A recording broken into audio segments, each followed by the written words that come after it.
Good morning and good evening to everyone. Let's take a few moments to let both body and mind settle, to settle quietly, to settle evenly, to settle naturally.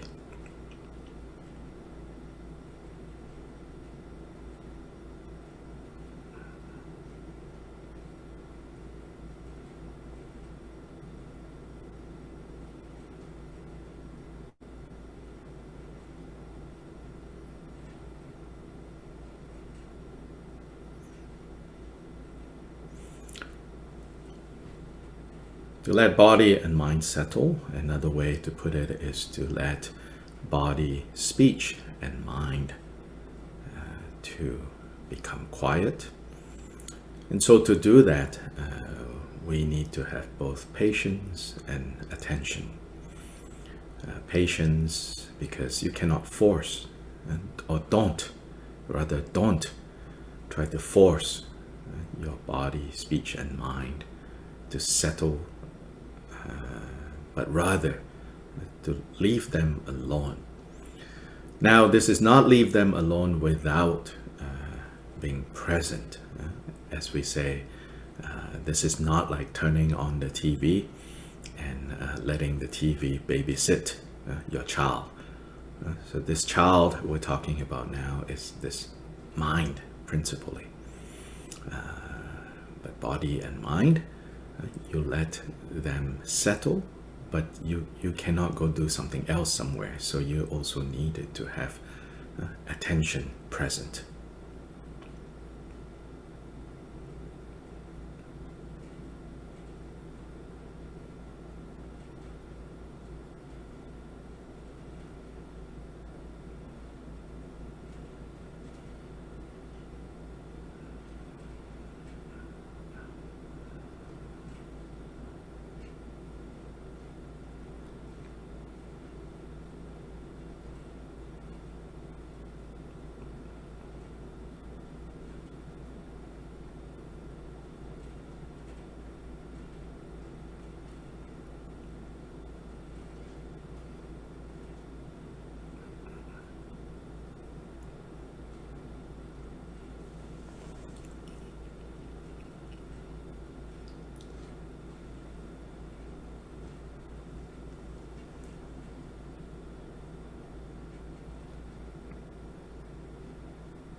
Since as long as we're alive, breath is a constant and present object, the Buddha particularly has taught his disciples to turn to breath as an object, to allow attention to coalesce, attention to gather around the object of breath. So you might want to experiment with that, with breath as the object.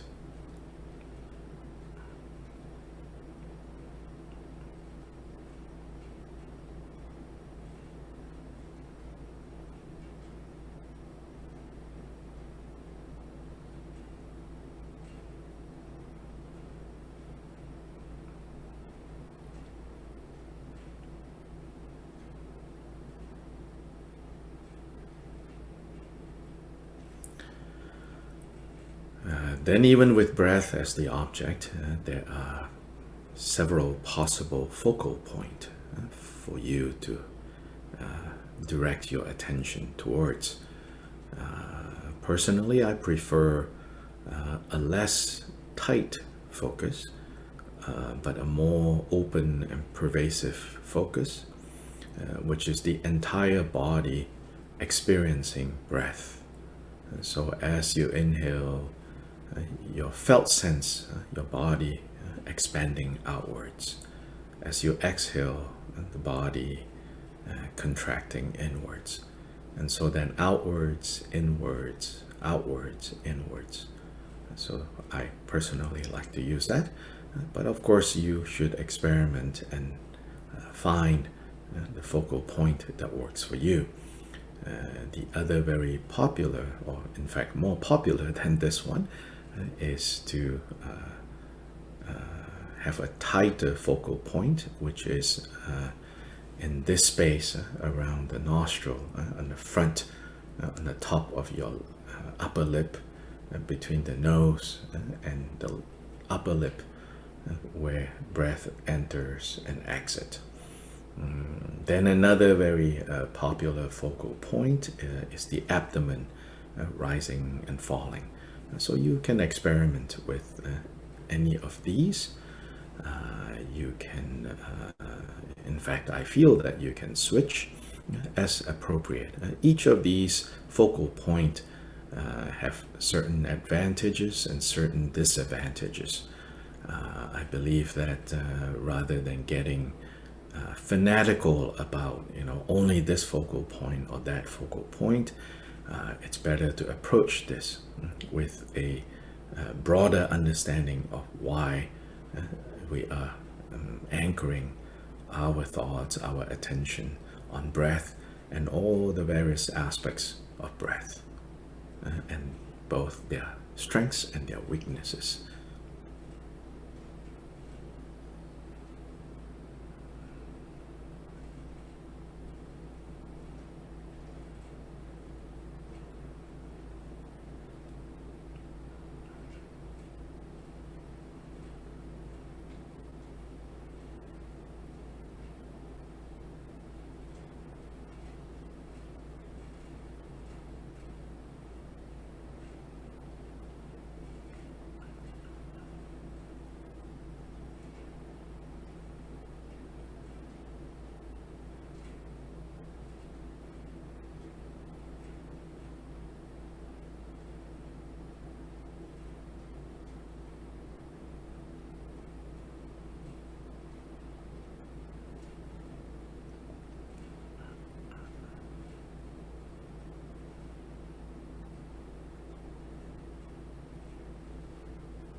Then you can also experiment with whether you want to keep your eyes open or closed.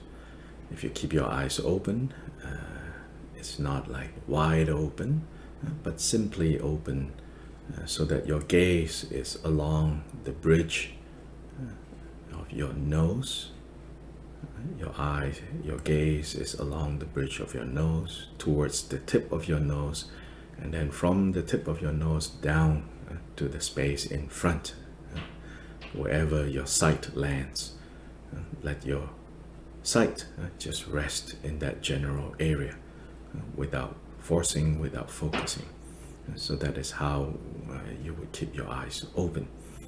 Even though habitually we think, during formal meditation, you close your eyes.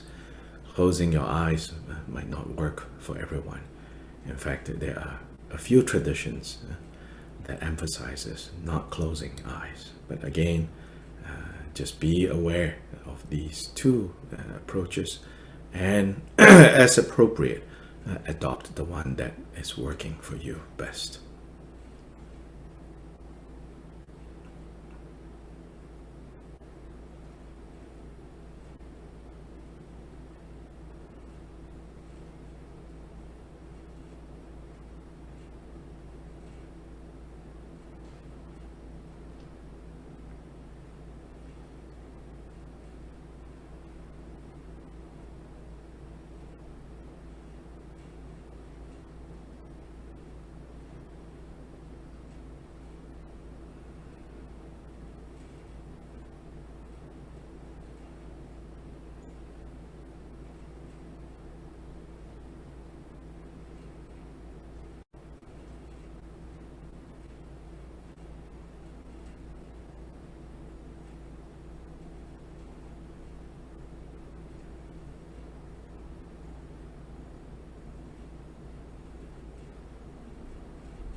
Dala Dhamma Jepe Dra Lobar Jepe Ge Dharpa Dan Tam Je Gembe Bardu Jobra Jeba Tam Je Ge Se Jepe Ma Nam Ka Dang Nyambe Senjen Tam Je Deva Dan Den Dung Al Dang Der Nerdu Lana Me Ba Yang Dabra Zobe Janju Rinpo Je Dobra Je Dala Dhamma Jebe Dra Nobar Jebe Ge Dharpa Dan Tam Je Gembe Bardu Jobra Jeba Tam Je Ge Se Jebe Ma Nam Ka Dang Nyambe Zenjen Tam Je Deva Dan De Dung Al Dang Der Nerdu Lana Me Pa Yang Dabra Zobe Janju Rinpo Je Dobra Ja Dala Dhamma Jebe Dra Nobar Jebe Ge Dharpa Da Tam Je Gembe Bardu Jobra Jeba Tam Je Ge Su Jebe Ma Nam Ka Dang Nyambe Senjen Tam Je Deva Dan De Dung Al Dang Der Nerdu Lana Me Pa Yang Dabra Zobe Janju Rinpo Je Dobra Je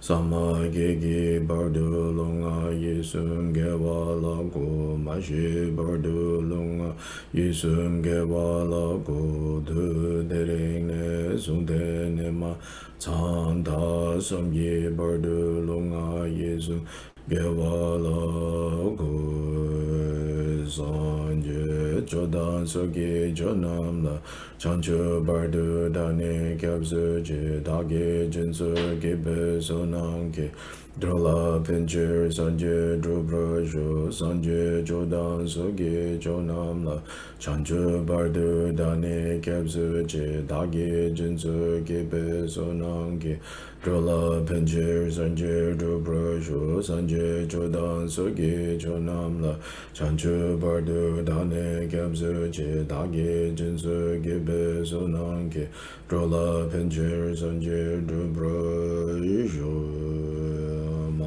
Nang Kada Nyampe Senjen Tamje Dewa Dan Dewen Gindan Dambra Gyurje Dungao Dan Dungyao Gi Gyudan Drwa Gyurje Dungao Mebe Dewa Dan Me Drwa Gyurje Nering Chadan Nidan Drwa Tangyao La Nebra Gyurje Manang Kada Nyampe Senjen Tamje Dewa Dan Dewe Gindan Dambra Gyurje Dungao Dan Dungyao Gi Gyudan Drwa Gyurje Dungao Mebe Dewa Dame Drwa Gyurje Nering Chadan Nidan Drwa Tangyao La Nebra Gyurje Manang Kada Nyampe Senjen Tamje Dewa Da Dewe Gindan Dambra Gyurje Dungao Dan Dungyao Gi Gyudan Drwa Gyurje Dungao Mebe Dewa Dame Drwa Gyurje Nering Chadan Nidan Drwa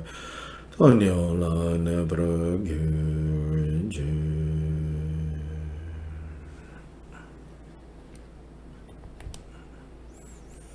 And then the 7-branch puja in the different languages.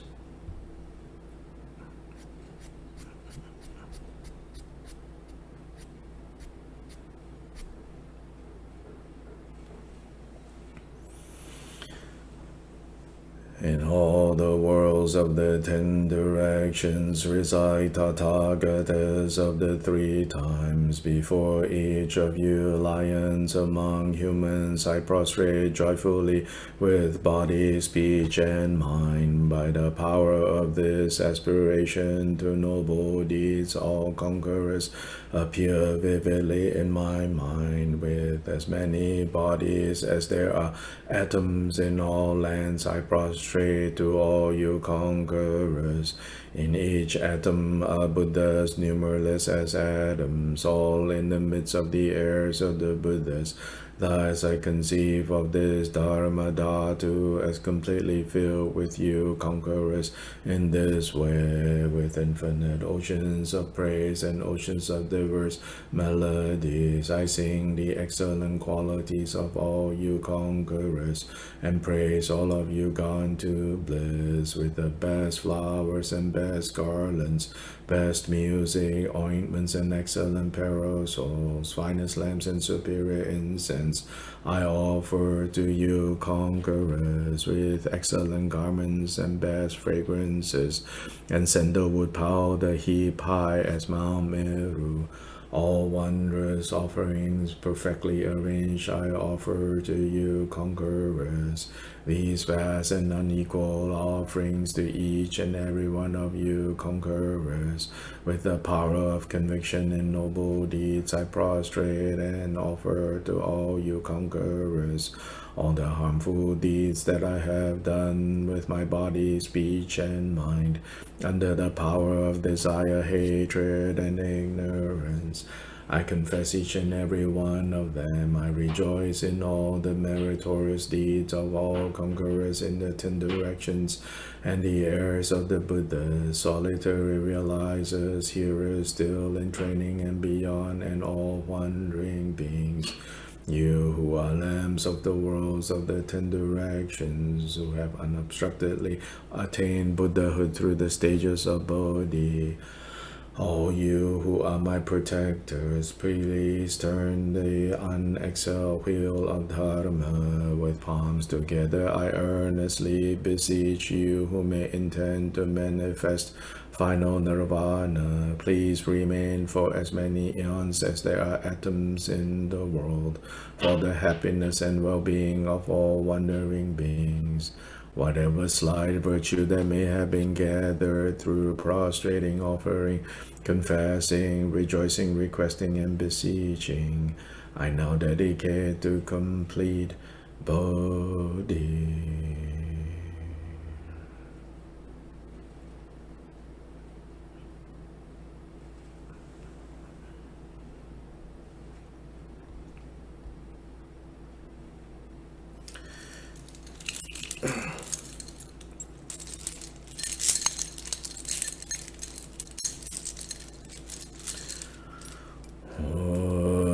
So shi pu ki ju shi me do tra ri la lin shi nin de gen pa de san je shin tu me te pu wa yi zhu gu nam da xin la kyo wa re shu gu sun yong zo la me co nam la ji nang sang sum de xin ni gi ju da lu long chu nang si yong she la la me chu gi ngo du zi du su cha se wa da chu jing shang pa dang ji zi yi rang ku jing so wa yi ge wa chung se da gi ji sa pa tam je so be chang ju zhi ngo om guru de wa da gi ni ra na mandala pradesha so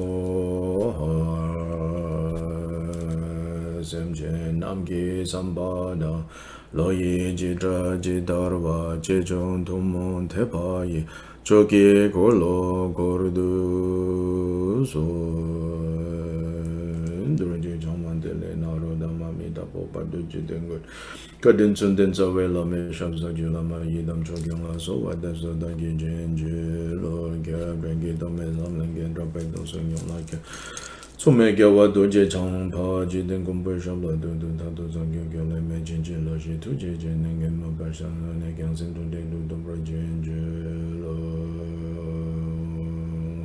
jin je jin na jang sang pa ma ge sa dong bo la ya sen cho king ngue dum ye pa ma ju ne she shu do go do gan do ma bu gor ge ge je se do de ge jin jin lo je she so so go do pa ma se de ho men cho ge ye ge bu da ne do sun san je gun ye ngo wo ne ran sen cho gung gon so dong ze ba sa we la me sha la zo wa de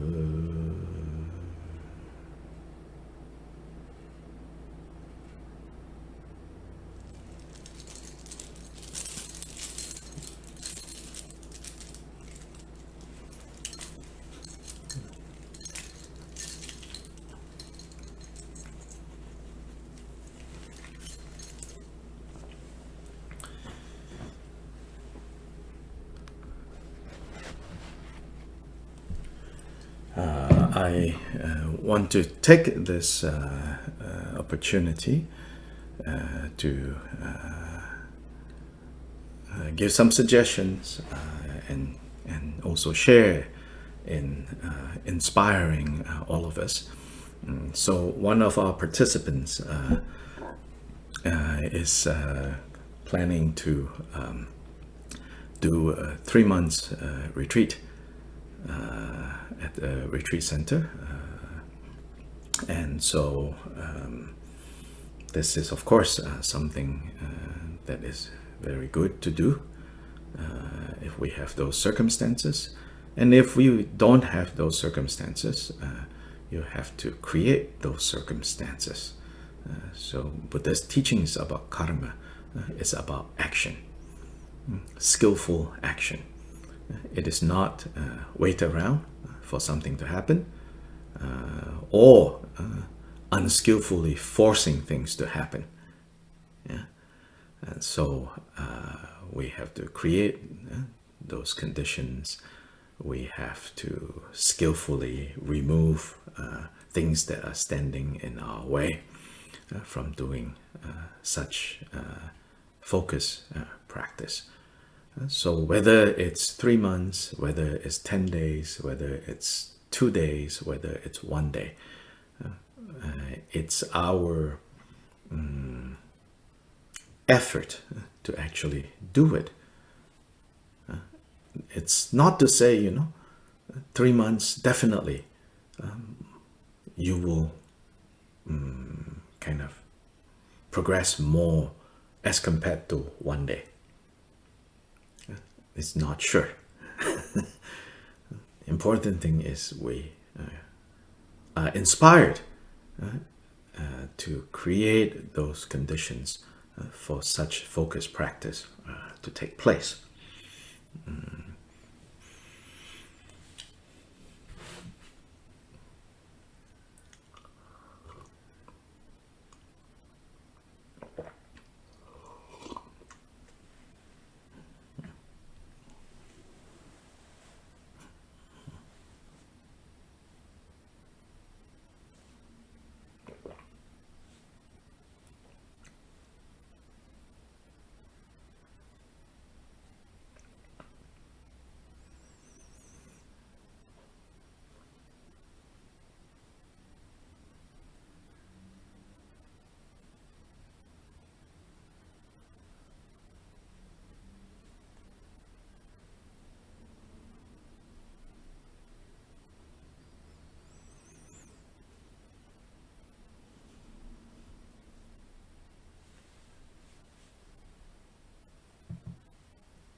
Likewise, again, someone in this group, I know, just completed 10 days of retreat as well. And so that's all,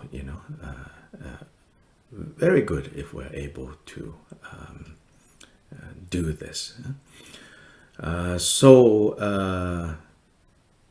Particularly, I was asked, how about if these 3 months of retreat is mostly focused on Bodhicharyavatara? How would one schedule or have a retreat, focus on this particular subject that we have been studying together? So I think in terms of like what do you actually do?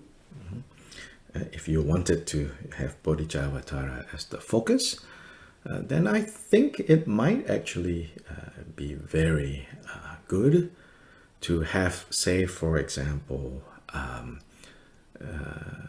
the Lion's Fountain Bodhicitta practice that I shared with you recently, that His Holiness the Drikung Kyabgun composed. If you want, you can do like 4 sessions of that each day.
So at the beginning, I would say,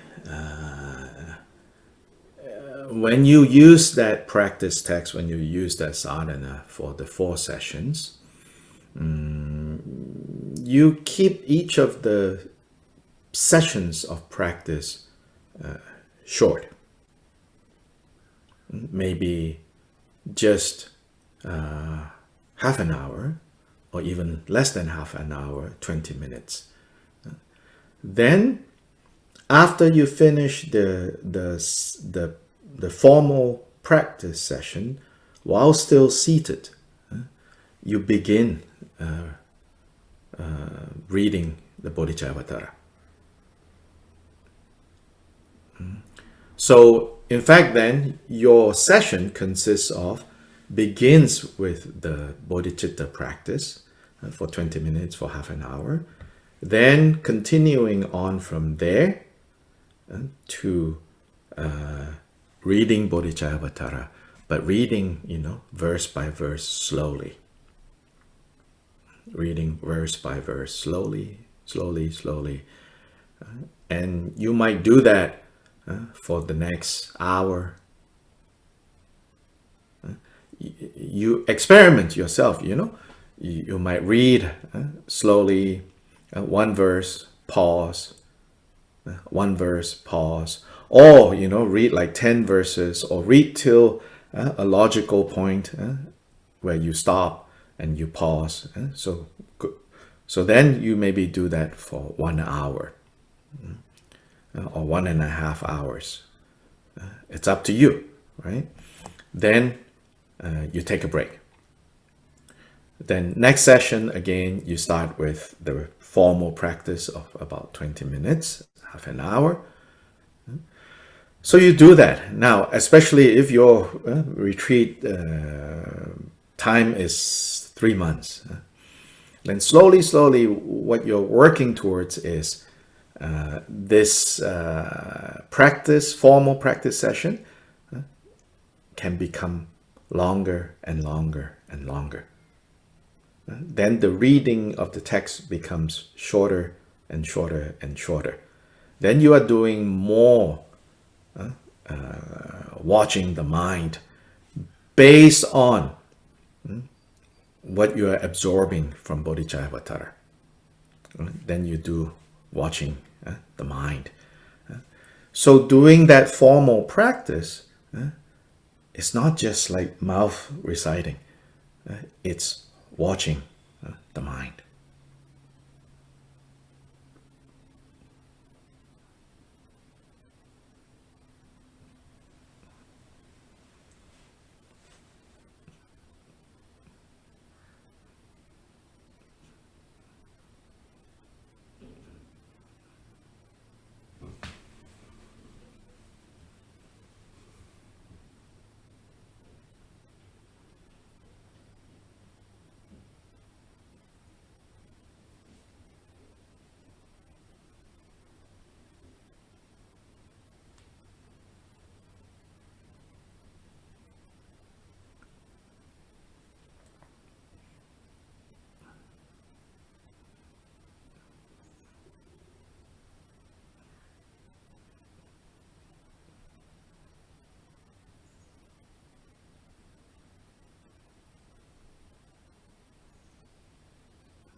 Then also at the beginning, maybe your 4 sessions, keep it shorter. So at the beginning of the retreat, your formal session might, maybe you just say, I will have 4 1-hour sessions. Right? So then what it means is that in between sessions, you have, a couple of hours, right? Because in a day, your waking hour is not just 4 hours. So then you have like maybe even 2 hours in between sessions, right? During those 2 hours, you don't need to sit on your cushion. You get up on the chair. If you have commentaries of the Bodhicharyavatara, you can do a more like study, or if you have recordings of the Bodhicharyavatara teachings. So before the retreat, you gather all these things. So during break session, in a more relaxed way, you listen to the teachings, you take notes. So again, the idea is that at the very beginning, you want to not make it such a big contrast, from your busy life to like completely just, very strict into retreat. Because then, it will create problems actually. So at the beginning of your retreat, the formal session, keep it short, keep it sweet, as they say, so that you enjoy. But in between session, don't get distracted and say, "Oh, I'm just going to read a novel. I'm going to read the news." No, don't do that. You limit your non-formal session. You limit your post meditation to still engaging in the main topic, Bodhicharyavatara. Or you can also introduce, like during the break time, you can sit by the window and then you play a particular mantra, and you are chanting along in your mind. It's okay, even if you are sipping your tea or coffee, just letting the mind relax with the mantra. So slowly, let it kind of enter your system. Idea here is that over time, your in-between sessions become shorter and shorter. Your reading, your taking notes becomes shorter and shorter. And your just settling and watching your mind becoming longer and longer.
When our mind is tired,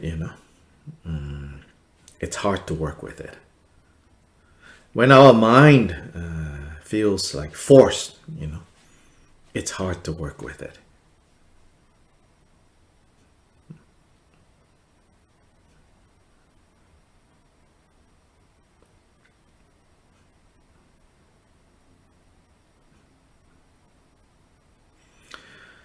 But when our mind is relaxed and inspired, then it's so easy to work with it.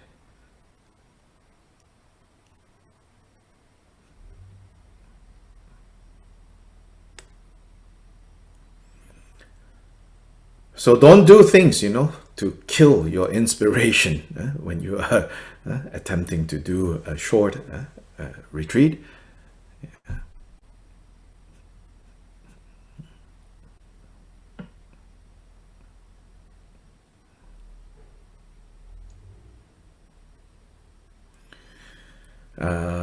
The Tibetan word for retreat is tsam.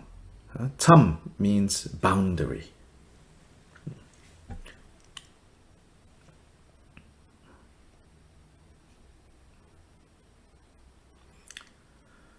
It means setting a boundary and remaining within this boundary.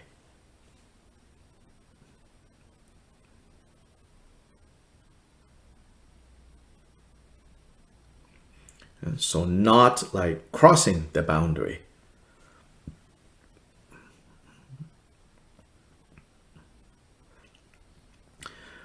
So the English word that we use, maybe, I don't know, maybe not relevant to Chinese or Spanish, but the English word we use, retreat, doesn't really communicate, what is going on. Retreat sounds like, the army is losing, now it's time to retreat. Back away, back away, back away, run away, retreat, This is not running away. Yeah, it's setting a boundary. Who sets the boundary? You set the boundary. And once you set the boundary, then you respect that boundary.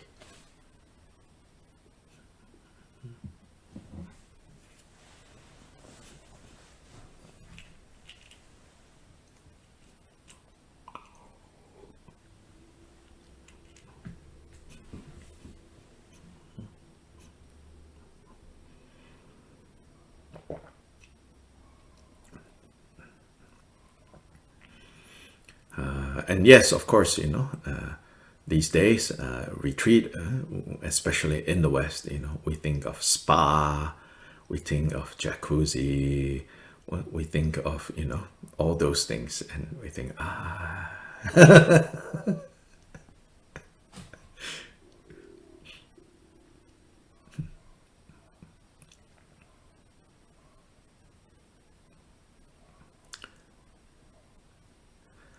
But if you have discipline, you can work that into your retreat, especially at the beginning, because you need something to encourage you.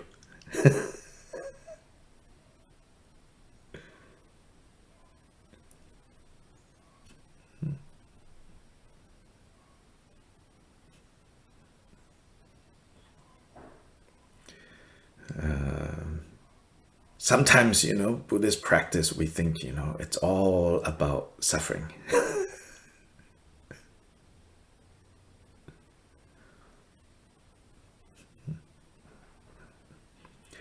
So young people don't want to go with their parents to Buddhist things. They think it's just miserable.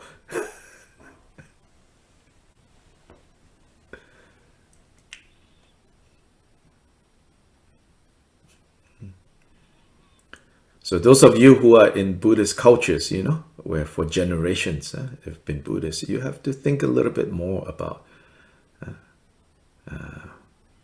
what is necessary these days to keep young people interested in finding Buddhism relevant and Buddhist practice relevant and helpful to their lives. As much as we might be inspired by Milarepa, And don't go forcing everyone to be Milarepa. Then everyone will run away, you know.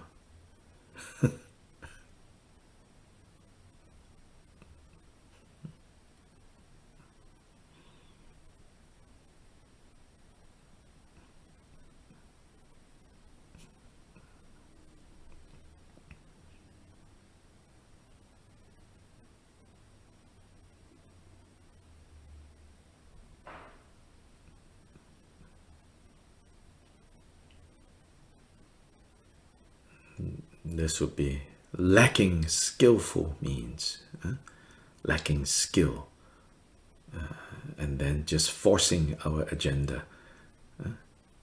It's one work, you know, whether it's with young people or a young mind. When we're just starting to want to do some retreat, something wanting to do some tam, you know, we have this grandiose idea of like, you know, oh, it will be 18 hours, you know, I will not move, you know. Even if you last the first day for 18 hours, the next day, you start fantasizing about how do I explain to people that I have stopped my retreat and I have come home now because, oh my gosh, the first day of 18 hours is just terrible. So, you know, probably like your 1 week retreat, you know, the other 6 days is spent thinking about ways to escape. Then on the 7th day, it's like, yay, finally, I don't need to escape. I can now leave and, you know, say to people, oh, I finished 1 week retreat.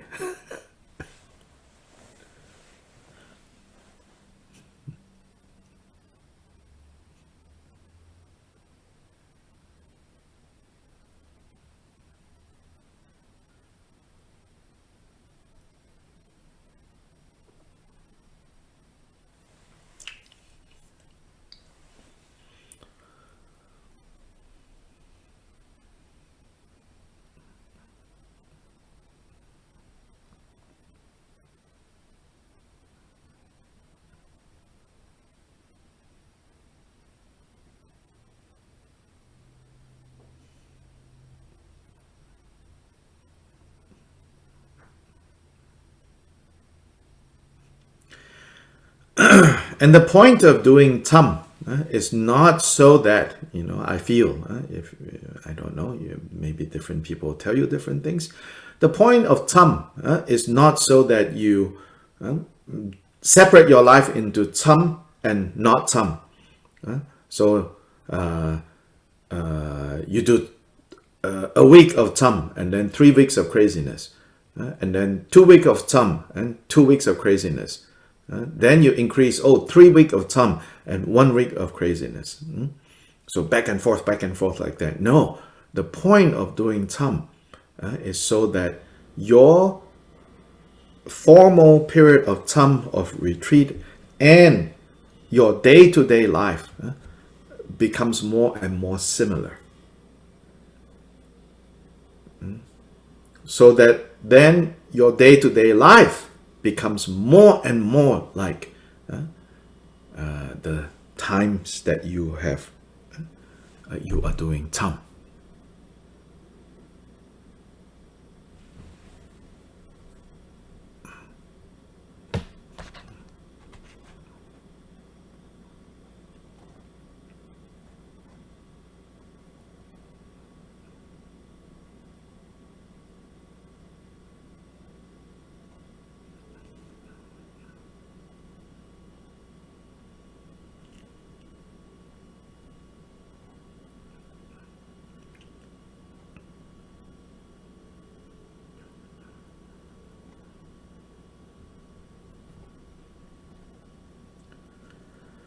You cannot like party hard, retreat hard, party hard, retreat hard.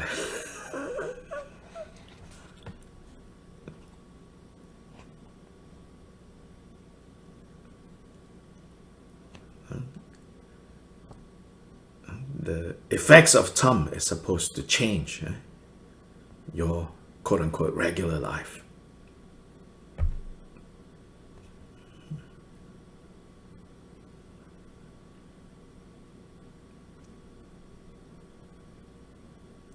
then your regular life, can slowly become, lifelong tam.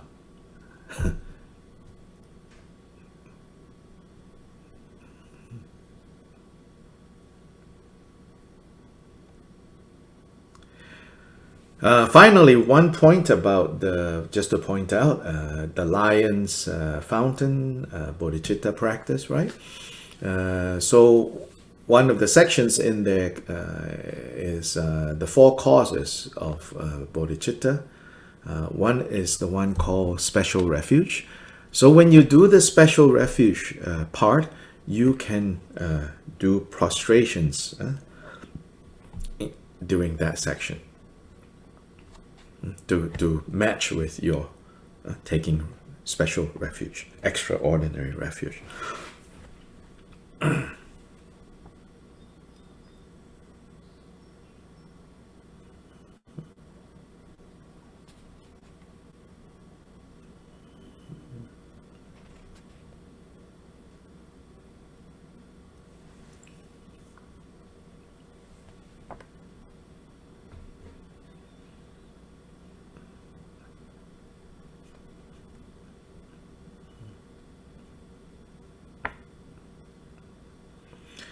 So if you have registered for this course directly with us, Drigong Dhammakirti, then you should be on that mailing list. Then you should have received the 2 texts that we shared recently. If you have not registered with us officially and you want to be in that mailing list, maybe now in the Zoom chat, you can give your email. Give your email address, then we will put you in that mailing list.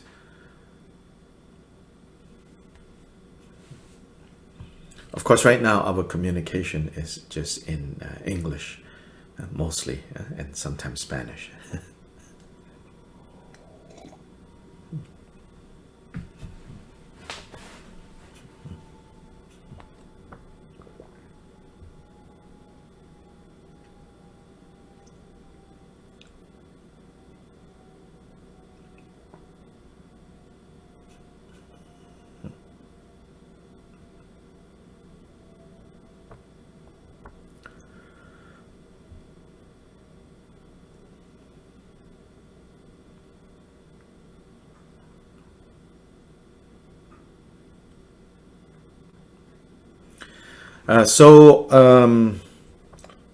Last class we are around verse 18 of chapter 5. So now let's read from 18 to 22, this section. Therefore I will take in hand and well protect this mind of mine. What use to me are many disciplines if I can't guard and discipline my mind? When in wild, unruly crowds I am careful and attentive of my wounds, likewise when in evil company this wound my mind I'll constantly protect. For if I carefully protect my wounds because I fear the pain of minor injuries, why should I not protect the wound that is my mind for fear of being crushed beneath the cliffs of hell? If this is how I act and live, then even in the midst of evil folk, or even with fair women, all is well. My steady keeping of the vows will not decline. My property, my honor, all can freely go, my body and my livelihood as well. And even other virtues may decline, but never will I let my mind regress.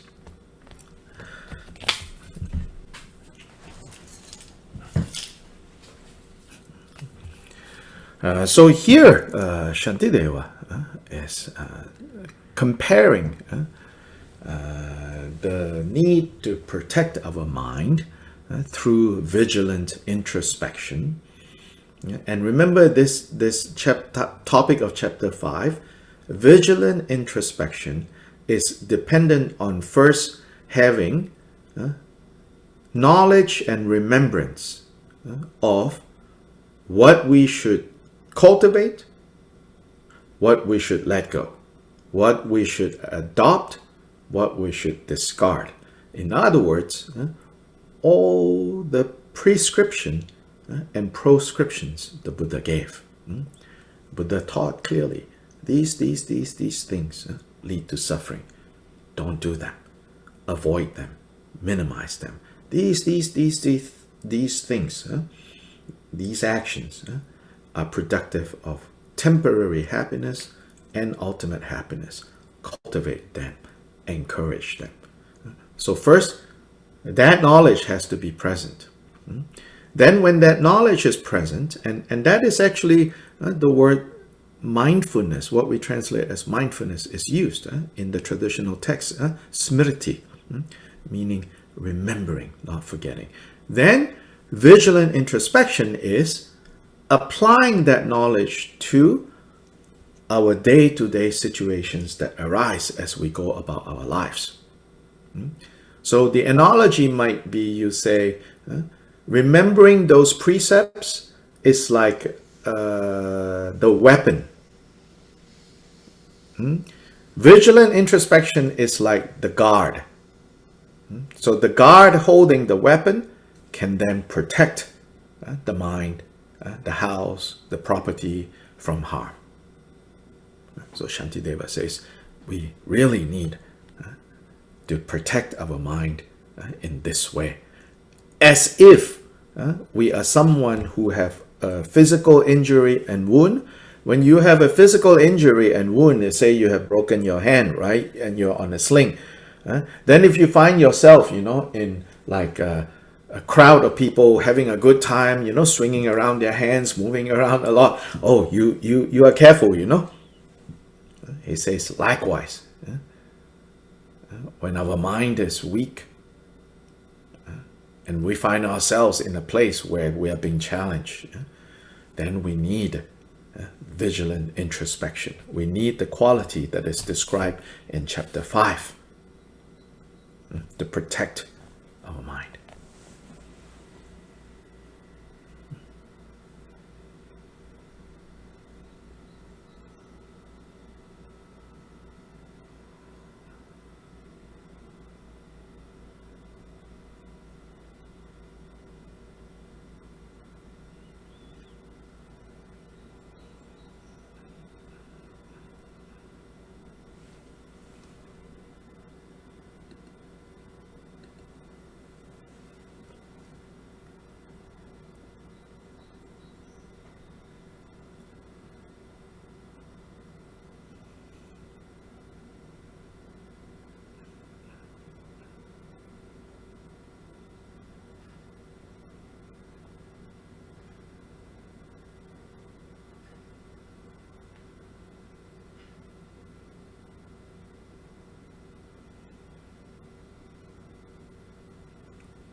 So remember that this chapter is also about disciplined conduct, one of the paramitas.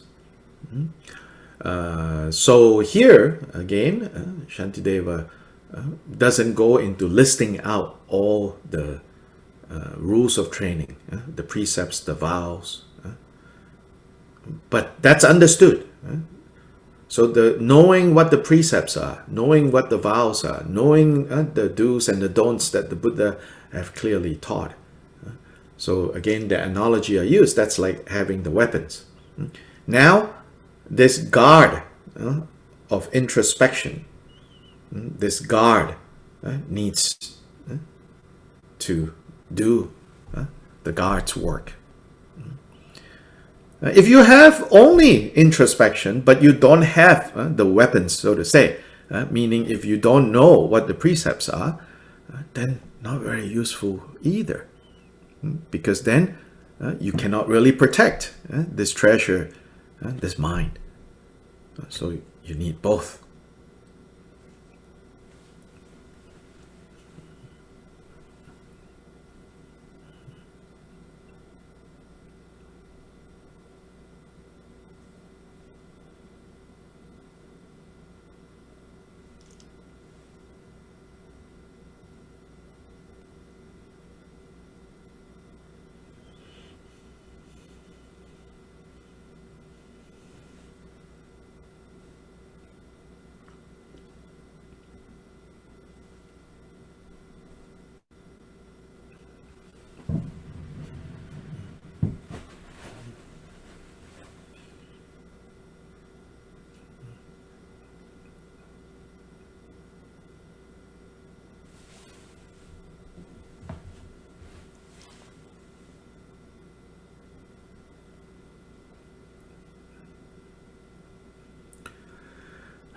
So verse 21, he says, and if this is how I act and live, so if I know how to live according to this way, which is to always know that I need to protect my mind, and I can protect my mind with these things that the Buddha has taught and the Buddha has made very clear, then he says, then after that, so he's showing us a way to live whereby if we have this vigilant introspection, which necessarily mindfulness or remembering what to do and what to not to do is all there. When we have this, he says, then we don't need to fear being around the world. We don't need to fear anymore. Then he says, even in the midst of evil folk, translated here in the translation I have, he says, even in the midst of bad people. And what it means there is people who provoke us into becoming angry. He says, even if we are among those people now, no problem, because we will not so easily be provoked. We will not get tricked so easily. Then he says, or even among fair women. So here, of course, again, don't misunderstand. It's not saying that women, beautiful women are bad. It's talking about how it would provoke in a monk, probably among these young monks that he's talking to, it will provoke them to have like desire and lust. But he says, when you have this kind of introspection, both even in the midst of situations that will normally provoke attachment or aversion, you are well protected. You will be steady in keeping your vows and not decline.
So my example I will use here, maybe you don't accept this, I don't know.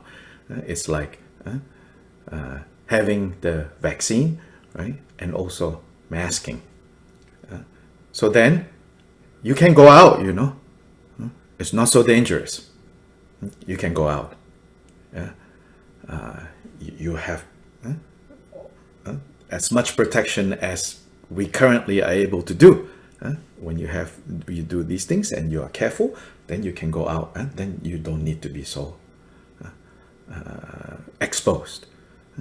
But if you don't have vaccine and you don't want the mask, then not 100%, but you are exposing yourself. As an analogy, okay? We don't need to get into whether you agree or you don't agree, real or not real, all of that.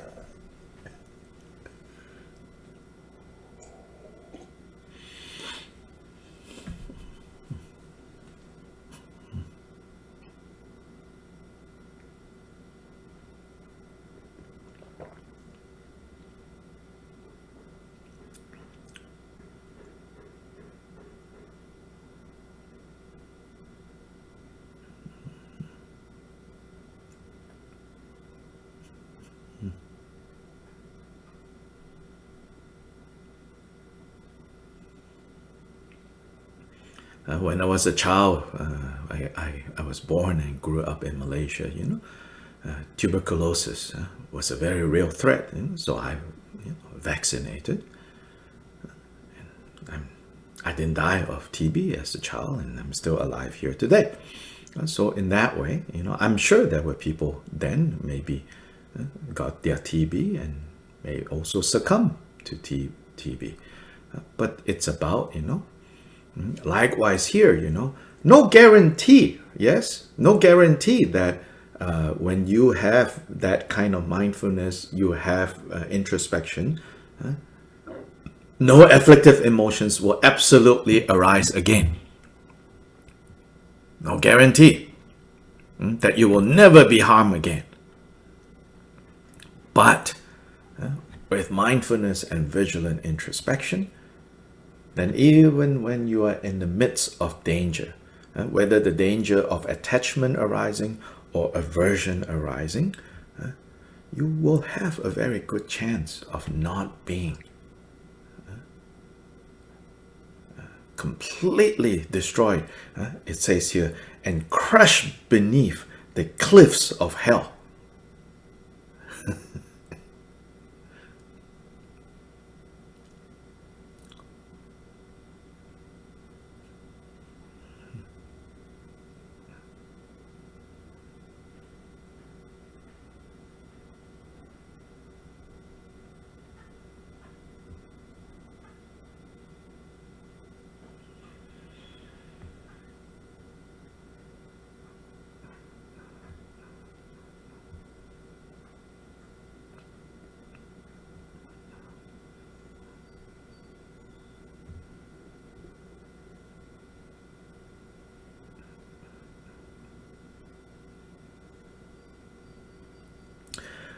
Maybe you will feel, you know, a little bit of the heat of hell, you know, burn some hair, you know, on your body, but you will not be crushed beneath the cliffs of hell.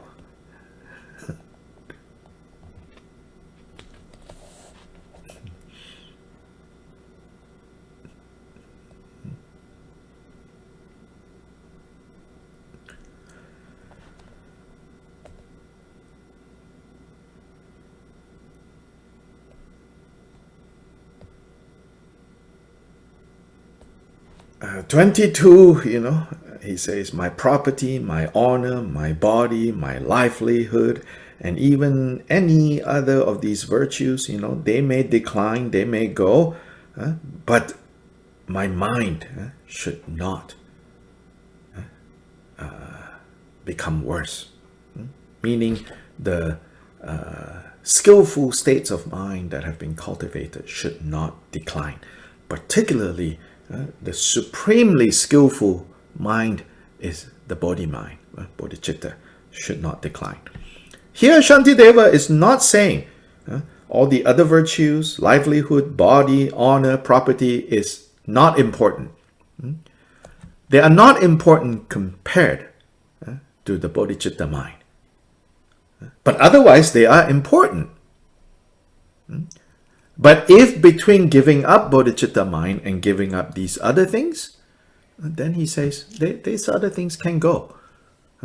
So it's also helping us understand, if we understand how precious bodhicitta mind is, whatever setbacks that we face, losing this, losing that, losing things that we like, losing conditions that we like, losing people that we like. It's sad, of course. But we won't get carried away. We will remember, oh, but I have bodhicitta infused together with my mind. And that's most precious, that's most important. So in verse 22, he's saying that.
So verse 23, Shantideva summarizes that section. So he says, please, so he says, I put my hands together. So now here he is basically, he's pleading with us. He says, please, please protect your own mind. Please protect yourself. Because if you don't protect yourself, you will become the cause of other people's suffering. So please protect yourself, please protect your mind. And so then here, what is the protection? In what form? In having mindfulness, mindfulness of what is to be adopted, what is to be discarded, introspection, applying that knowledge into day-to-day situations that arise. He says, guard these two things. Make sure you have these two things, even at the cost of life and limb. Even if it means losing this life, if you guard your mind strongly, protect your mind, protect yourself, then in future lifetimes, your training can continue. So he says, please protect yourself. Because by protecting yourself from the Bodhisattva perspective, when we protect ourselves, and why are we protecting ourselves? Not because we care that much about ourselves, but we protect ourselves so that, first of all, we don't harm other people, and moreover, we can protect other people. That's the essence of Bodhisattva practice.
I'm reminded by an example of like altruism, and altruism informed by intelligence, I would say. I'm not saying it's bodhicitta, yeah, because bodhicitta, you know, needs the element of like liberating beings from suffering, having them achieve the state of Buddha. But nonetheless, I'm reminded of this true example, a true case of like altruism. I don't know if you all remember this. When the nuclear plant in Japan, right, during a tsunami was compromised, Fukushima nuclear plant. So in that area, the older people, people in the 70s and 80s, they volunteered to go into the nuclear plant, to turn off the things, to fix the things. Because they say, you know, like, we have lived to 70, 80, it's okay. Let's not expose the young ones. Let us go in, even if we they know, you know, we were going to be harmed by the radiation, but it's okay now, you know. So the Bodhisattva spirit has to be like that also. Not, I'll wait and see. You others, you go first. I think it's dangerous. You go first. I'm going to wait and see. The Bodhisattva spirit is like, there is potential danger there. But let me go. Let me go. And you might die. But Shantideva says, because of your motivation, even if you die, even if in fact, yes, the danger there is real, but because of your motivation, you're motivated by, you know, let me walk in front. Then that motivation puts you closer to achieving the state of Buddha.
We're not saying, you know, to be a bodhisattva, you are reckless. We're not saying that.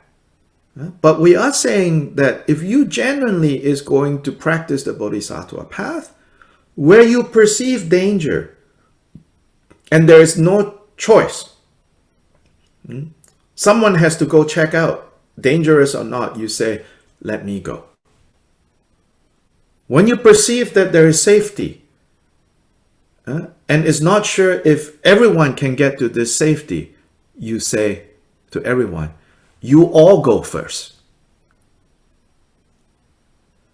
So the king-like model of Bodhisattva is to be applied when the conditions seem unclear. I don't know, that in front there could be really dangerous. That's when you have to practice what's known as the king-like Bodhisattva model and say, I'm going to go first. Are we willing to say that or not?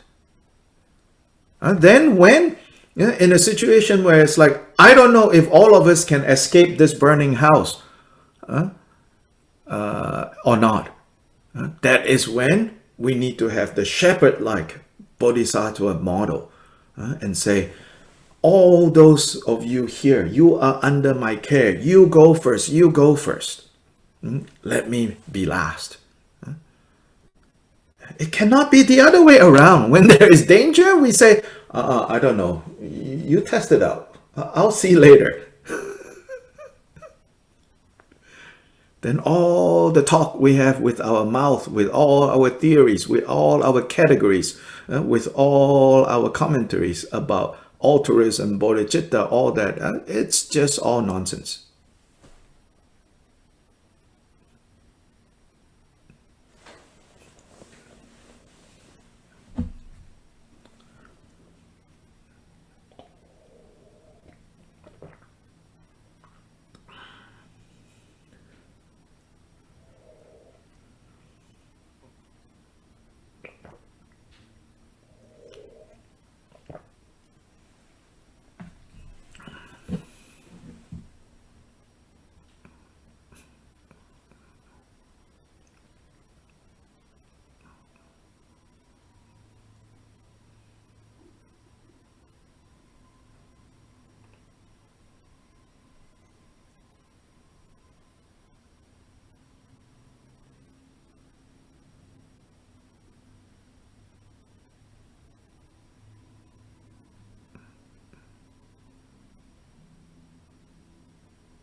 Bodhisattva's courage doesn't come from lack of fear.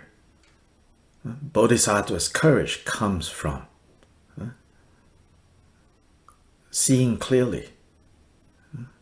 Seeing clearly, not like seeing clearly about like all the outcomes of what we do or we don't do. Seeing clearly the fundamental issue. Then even a lot of things that we cannot see clearly and there is uncertainty, we are not sure, we are willing to do it. Why?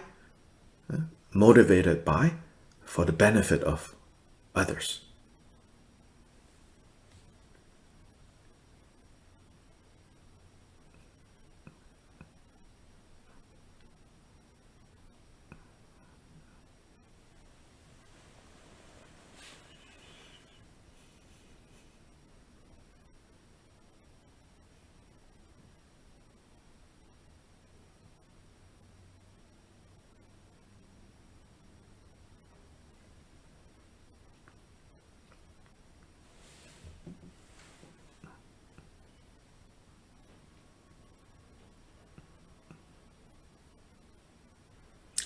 So now let's take a brief break and then we will continue.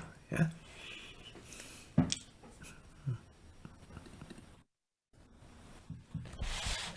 Om